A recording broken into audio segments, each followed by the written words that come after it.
This is how Ze Frank displays at least one of the symbols. So here's how he displays the hummingbird and the sunflower. And then we'll get into at least one other suspect and other connections with deities and such. So here's a video that Ze Frank created called The Hummingbird Warrior for his True Facts series. And I'm just going to play the first few seconds and then show you one more little clip from it. This is the hummingbird.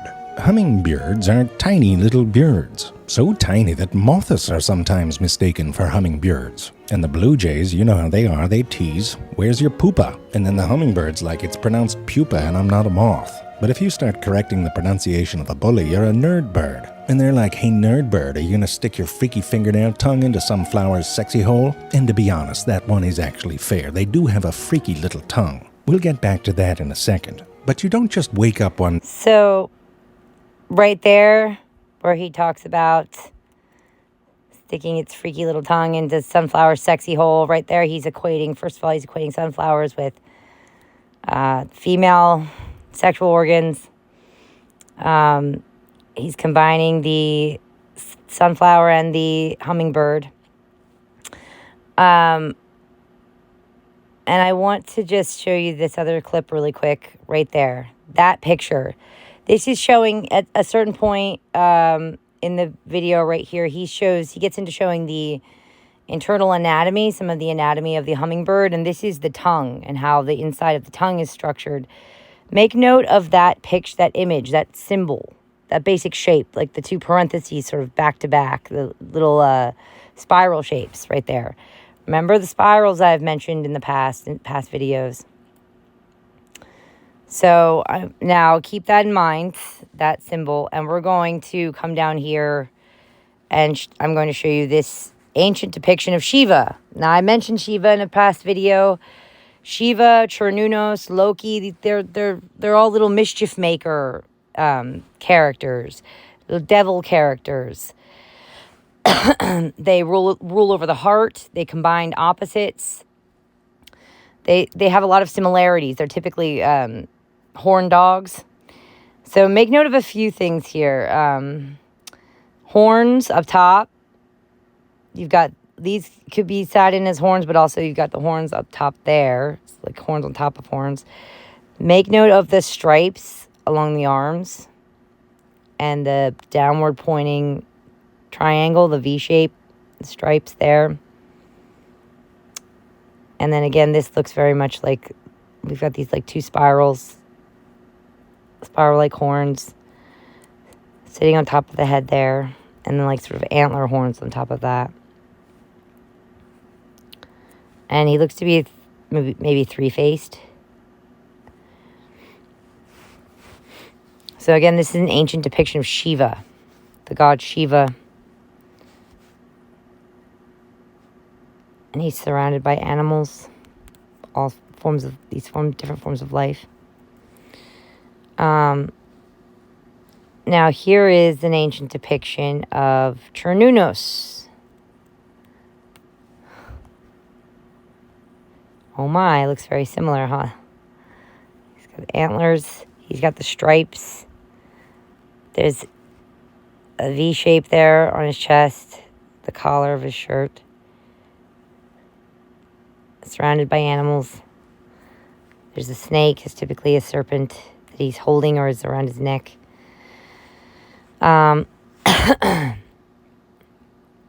These are deities from different pantheons.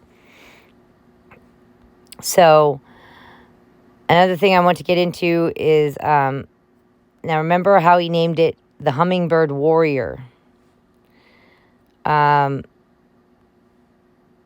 This is another one of my suspects. I mentioned these two together in a previous video. Michael Paul Maxwell, based out of New York. He's from Oklahoma originally. He was my art teacher in high school. The same school I went to with Chris Thompson, member of Vampire Weekend, who's also a suspect on my list. This is from a series he did, I believe, called Phosphenes. These are depictions, I believe, of phosphenes. Phosphenes are like those little bright colors that you see in your vision sometimes. Like if you rub your eyes kind of hard and then you open your eyes and look around, you see those color splotches in front of your eyes. Those are phosphenes. Note the blue within the red, within the yellow, and the white.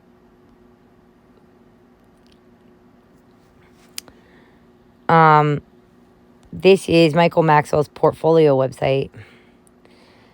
And there are a lot of paintings on here I could get into, but this one, for this video, we're going to focus on this one called Hummingbird Totem. Phosphenes Hummingbird Totem. Note that the hummingbird looks very much like a Christian cross. Note that it seems to be mostly blue. It has this bluish, greenish hue to it within white, like a white light. And then it has all these bands and stripes of other colors, rainbow colors as well. So it's like a crystal almost, refracting this white light into all these other colors. And specifically into this grayish, bluish, greenish color. So again, that's Michael Maxwell's hummingbird painting, looking very much like a Christian cross. Keep this in mind. So hummingbird painting looking very much like a Christian cross, and also sort of like a crystal refracting white light into rainbows. Zay Frank, the hummingbird warrior, and that shape, that specific shape there, the Shiva shape. Here's another deity that's a hummingbird deity, an Aztec deity called Huitzilopochtli. He's known as the Turquoise Prince, or Our Lord. He was a warrior god, a hummingbird god. He was represented by hummingbirds and or the eagle. And he was a warrior deity. He was a sun god as well. He's associated with the sun. And he was also known as the hummingbird of the south and the blue hummingbird on the left. I've also seen it said that he's known as the hummingbird to the left of the sun or to the left of the blue sun. I have to double check that. I have notes on it. So, and Yahweh, the Hebrew God and the God of the Christians, he is a warrior god as well.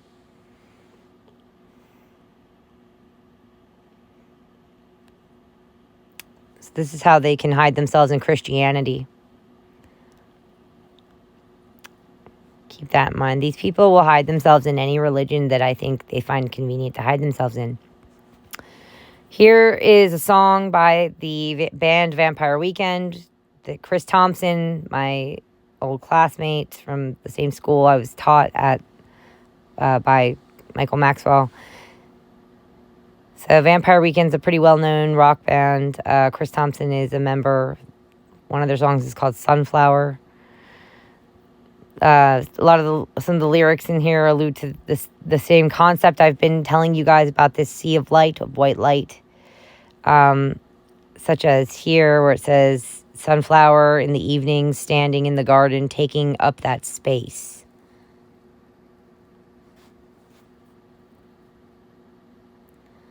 So taking up that space, like a big white light that all things are within. Do you see?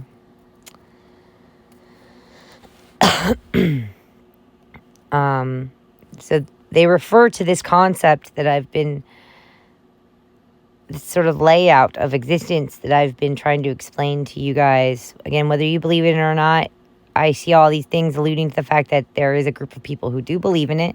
And I think they do serious things based on their belief. Now here's another depiction of Cernunnos. And see, we've got antlers on top. Horns and antlers. See how he's blue?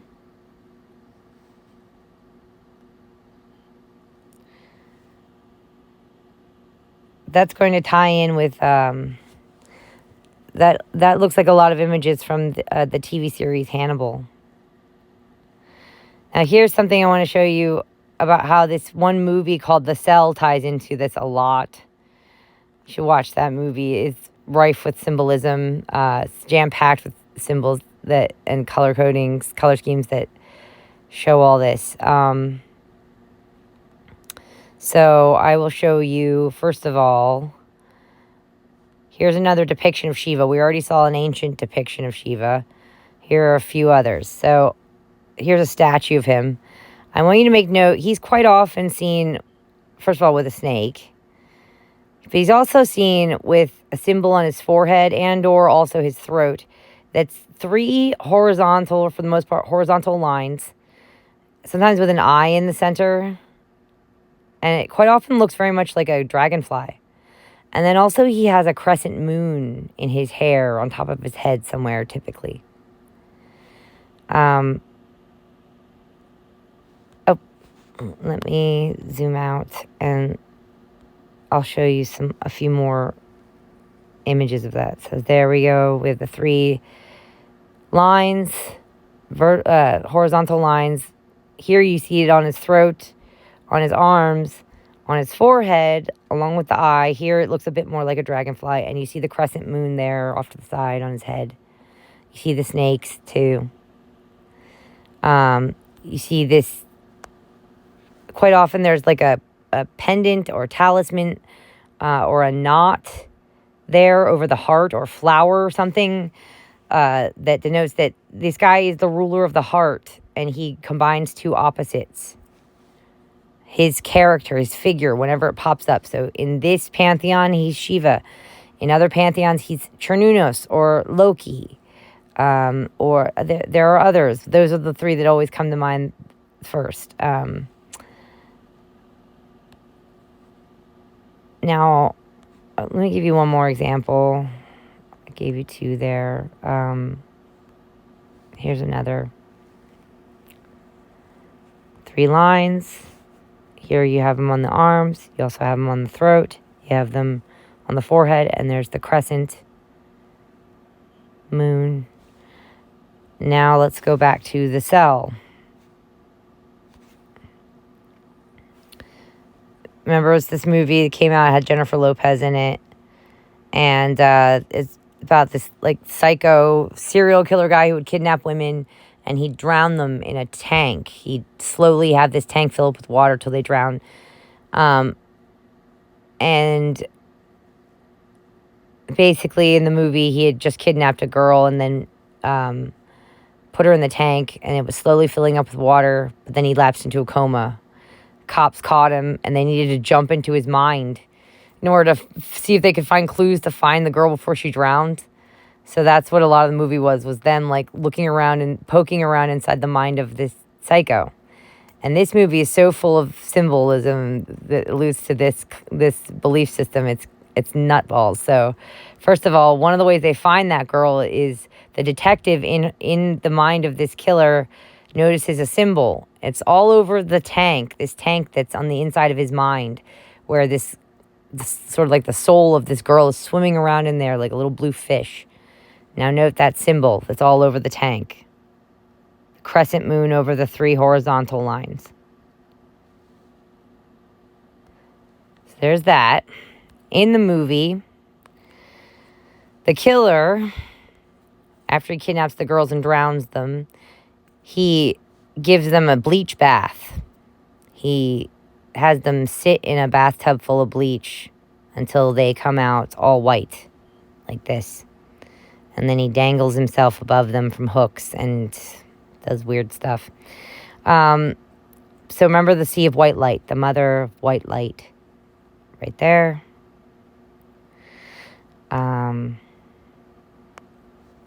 We have him looking like a satyr here. This is the killer guy.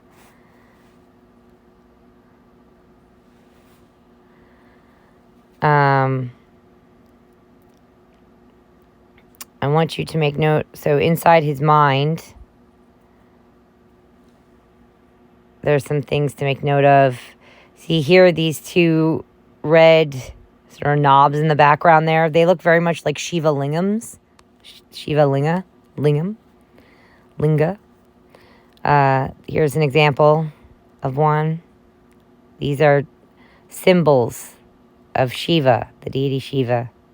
You can see that image depicted on it too. There, the eye and within like the 3 lines, right there, or there. Looks very much like a dragonfly there. So dragonflies are quite often associated with Shiva as well for that reason. So again,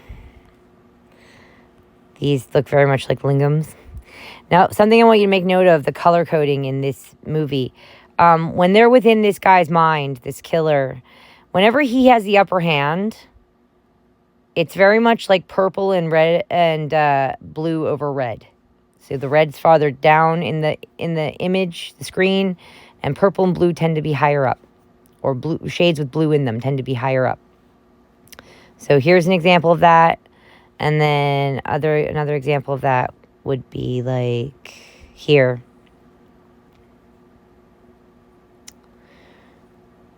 Well, here he's depicted with, associated as a serpent, and here we see the knot over the heart.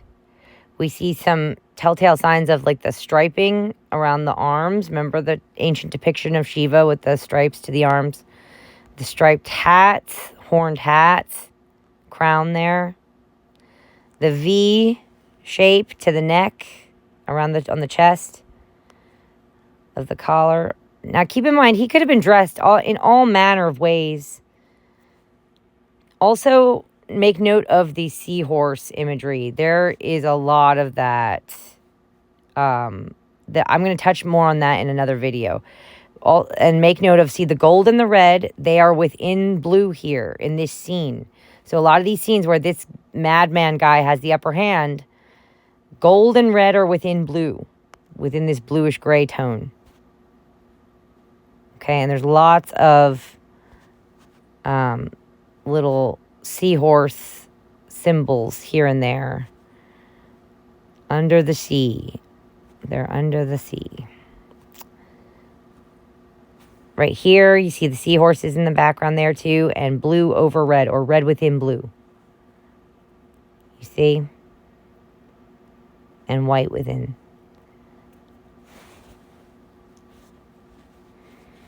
However, when the tables are turned and they jump into the girl's mind, they're no longer in the guy's mind. So there she looks very much like Diana, the huntress, the moon goddess in Greek myth. When they're in her mind, the color dynamics have shifted. It becomes red over blue and a pink-white palette surrounding them. There we go. Red over blue. And the pink-white all around. Red over blue. Pink and white. A more whitish world. And instead of green trees, what would the opposite be? Pinkish, reddish trees. So this is sort of suggested what the other side would kind of look like. More whitish and bright. You wouldn't have green, you'd have more reddish pink colors, because that's the opposite of green on the color wheel.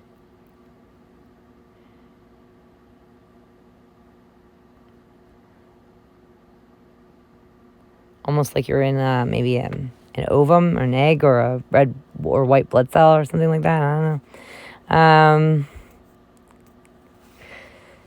Could suggest that.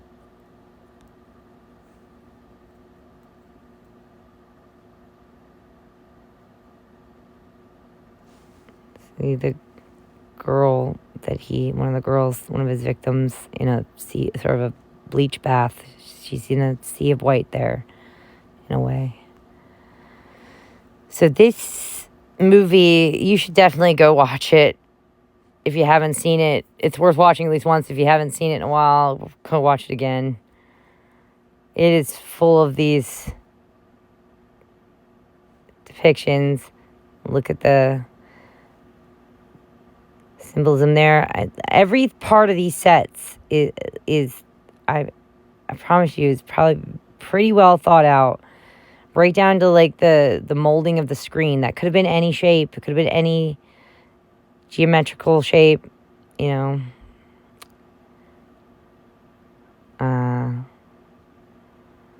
They could have done it more swirly, paisley shape. They could have done it all kinds of ways. You know, it's just.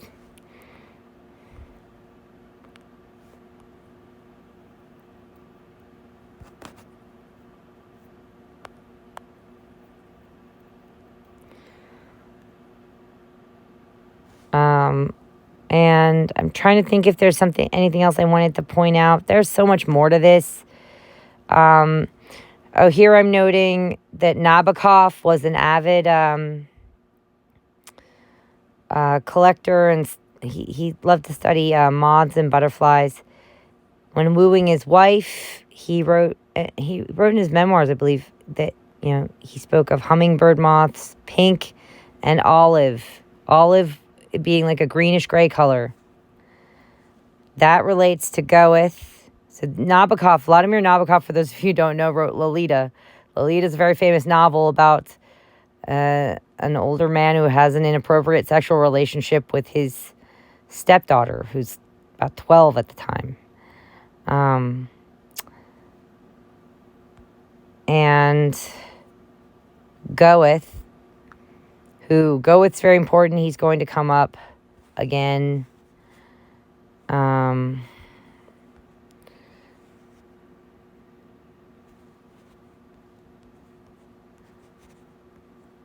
He, not only was Goethe listed as likely being a pedophile, well, he wrote about how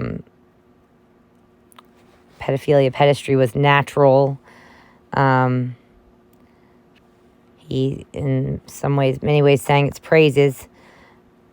But he also wrote about, he wrote Faust. Johann Wolfgang von Goethe wrote Faust. He also wrote a good deal about how light works and color theory, and worked up his own color wheels and everything. Here's a color wheel by Goethe. Note the green-gray at the top,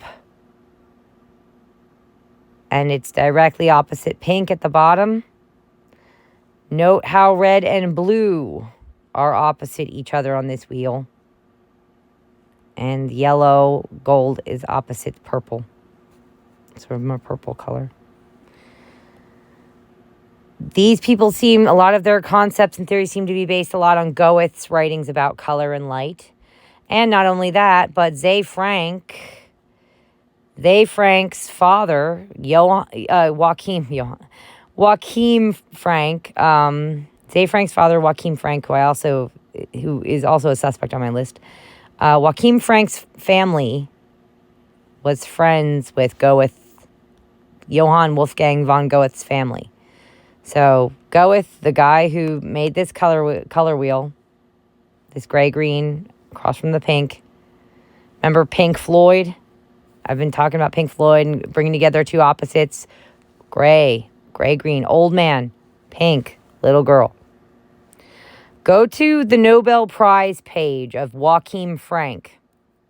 Scroll down. Not only does it say there that Joachim Frank's family was friends with Johann Wolfgang von Goethe's family, but if you scroll even farther down, you'll see a picture of Joachim Frank's family that has Ze Frank there with his wife, Jody Brandt, and their two adopted children.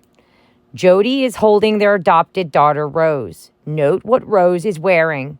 She's wearing a grayish t-shirt over top of a pink skirt. Note what everyone else there is wearing. They're wearing blue.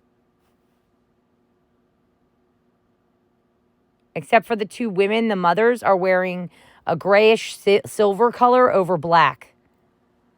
I don't even have to pull up that photo. I'm not going to. I don't want to risk them taking the video down because she's showing our faces. Just go to the Nobel Prize page for Joachim Frank, the official Nobel Prize page. Joachim Frank, Frank. That's Ze Frank's father. Okay? And then go look at that picture, the family photo down towards the bottom of that page.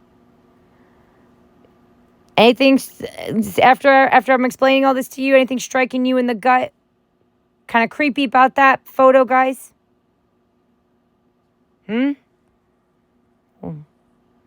So,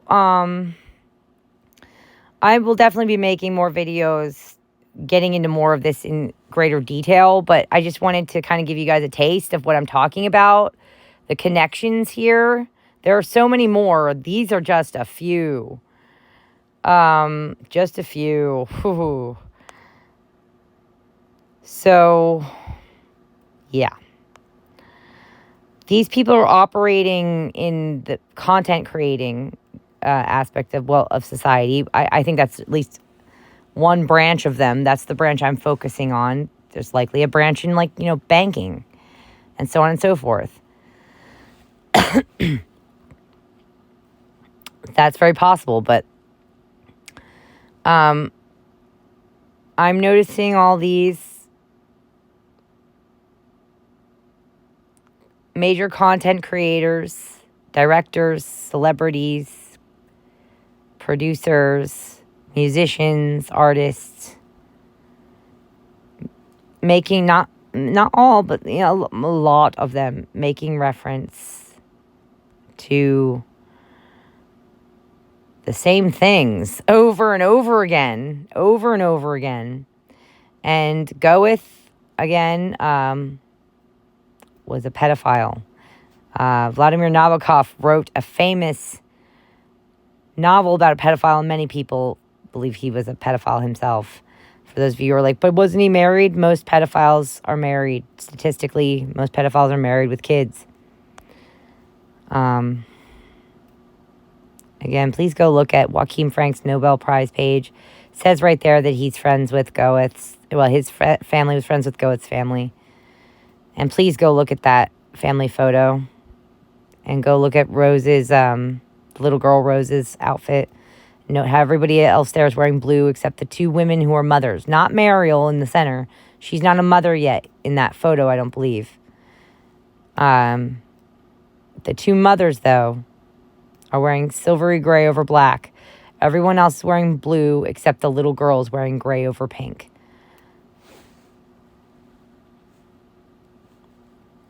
So, all right, I'm going to end this one.